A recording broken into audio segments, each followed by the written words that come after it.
En accédant à la configuration globale de votre site, vous allez pouvoir changer certains paramètres définis par défaut lors de l'installation de Joomla. Dans ce tutoriel, nous allons parcourir ces différents paramètres. Veuillez tout d'abord cliquer sur le bouton Configuration de votre panneau d'administration. Et dans la page Site, nous retrouvons trois sections: Paramètres du site, Paramètres des métadonnées et Paramètres SEO.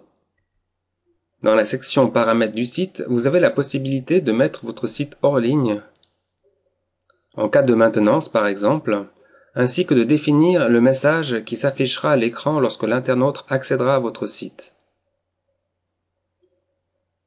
Dans ce paramètre, vous allez pouvoir changer le nom de votre site. Le paramètre Éditeur WYSIWYG par défaut vous permet de changer d'éditeur. Par défaut, il n'y a qu'un éditeur installé avec Joomla, l'éditeur TinyMCE 2.0, mais vous pouvez bien entendu en installer un autre comme l'éditeur FCK Editor ou JCE Editor par exemple. Avec les deux paramètres suivants, vous allez pouvoir définir la longueur maximale des listes, ainsi que la longueur maximale des fils d'actualité. Dans la section Paramètres métadonnées, vous retrouvez vos métadonnées qui seront utilisées par les moteurs de recherche pour le référencement. Lors de l'installation, Joomla insère par défaut ses propres métadonnées. Il est primordial que vous remplaciez le contenu de ces deux champs par les informations de votre propre métier pour que les moteurs de recherche puissent indexer correctement vos pages. La section Paramètres SEO vous permet d'améliorer votre référencement. Ceci sera l'objet d'un autre tutoriel. Cliquez sur le lien Système. Sur cette page, nous retrouvons les paramètres système ainsi que les paramètres de débogage.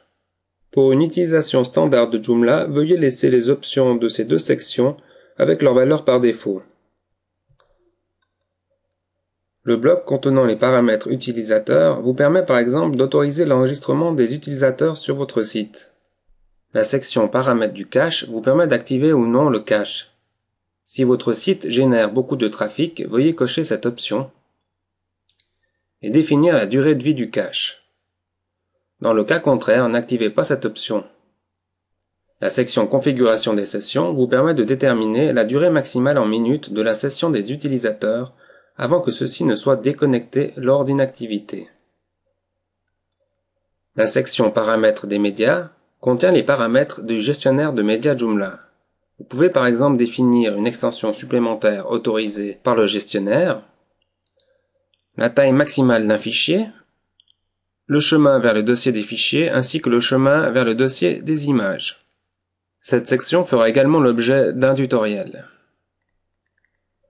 Cliquez sur le lien Serveur et sur cette page, vous retrouvez les paramètres du serveur, de la base de données, les paramètres de localisation, les paramètres FTP ainsi que les réglages email.